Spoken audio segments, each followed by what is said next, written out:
Alright, so in this video we're going to be talking about solution stoichiometry. Basically it's exactly the same process that we've been doing with the gases in stoichiometry, just we're going to have to do one extra unit conversion from molarity into moles. So other than that, it's pretty much exactly the same. So let's say we're given this problem here. What this is we're producing hydrozoic acid by the oxidization of hydrazine in an acid solution. Hydrazine by itself is just N2H4, but this here is just an acidic solution, and basically this is just being oxidized by nitrite ions right here. Alright, so let's say we're given some information about this problem.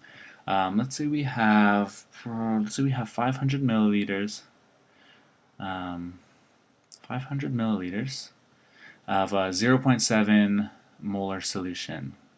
I'll just write that here. 0.7 molar solution of hydrazine in acid. Okay, so we have that information, and say we're asked to find how many moles, how many moles of hydrozoic acid can we get, with this amount of hydrazine in acid at this molarity? Well, all we have to do is convert the molarity into numbers of moles. So basically what we can do here is we can write this expression.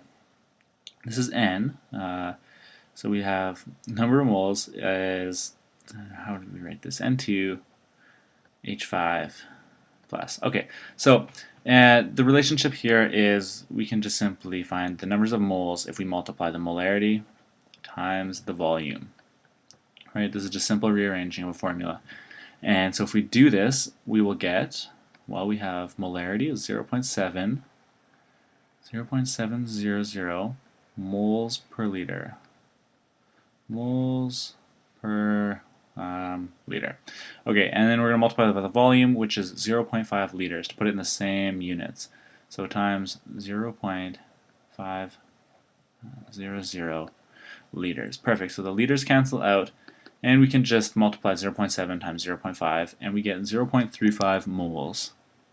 0.350 moles of hydrazine in acid solution. So we can just write that here, N2H5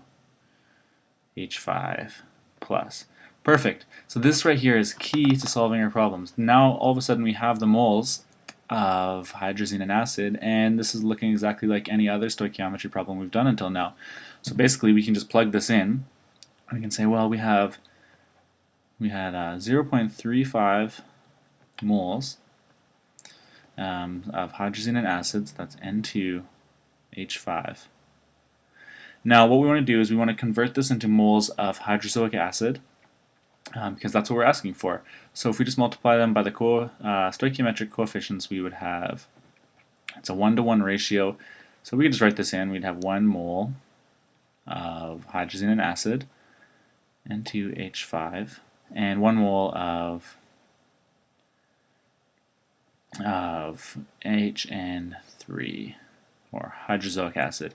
So basically the units cancel out, and we result in, well, it's just 0.35 times 1, so we have 0.350 moles of hydrozoic acid, HN3. Okay, perfect. So we found our answer here, right? Our answer is, with this information, is 0.350 moles. Perfect. Okay, so that's good, but what if they throw a curveball at you? Maybe what if they ask for the molarity of hydrozoic acid and maybe give you the final volume? And this is just assuming that we have an excess of nitrite ions. So let's say maybe, here, we'll switch colors here. Let's say our final volume of this whole solution, right? Let's say this is equal to something easy. Let's just say 1.5 liters, right?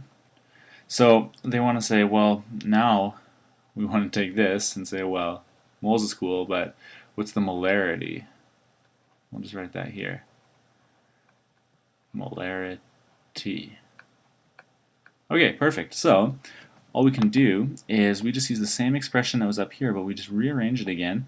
So we get molarity is equal to the moles, the number of moles, over the volume.